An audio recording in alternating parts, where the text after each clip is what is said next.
Welcome to the Windows Computer and Technology channel, and it's the first day of a new month of March 2024, and it's time to take a look at the Windows market share.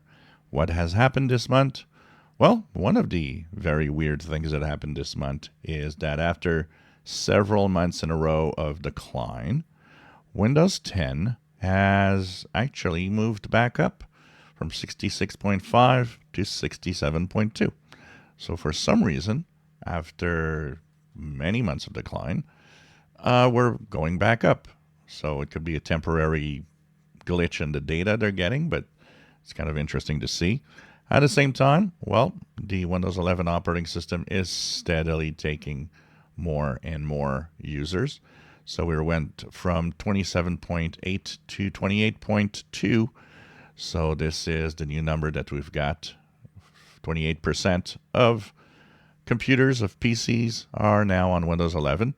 So we're getting slowly there to about 1/3, which should be at and even probably be higher than that by the end of the year. So it's going to be interesting to see that. It's also going to be interesting to see how Windows 10's resilience and just can't budge and just staying up there, how it's going to go through the year. But definitely Windows 10 still master of Windows.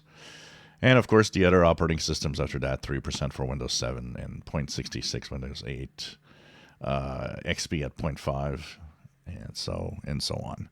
So the dominant system, but kind of weird that they got up a little bit, while Windows 11 also went up this month. So these are the numbers for February 2024. If you enjoy my videos, please subscribe, give us thumbs up. Thank you for watching.